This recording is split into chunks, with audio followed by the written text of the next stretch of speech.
My name's Nyree Waters.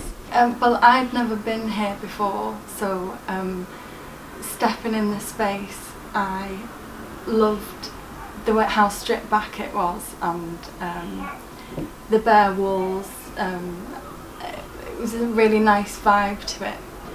I'm just really looking forward to being able to work in such a big space, and also working around other artists, and that's something I've not had for a while, and I've really missed.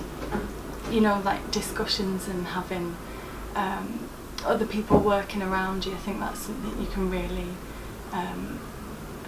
really use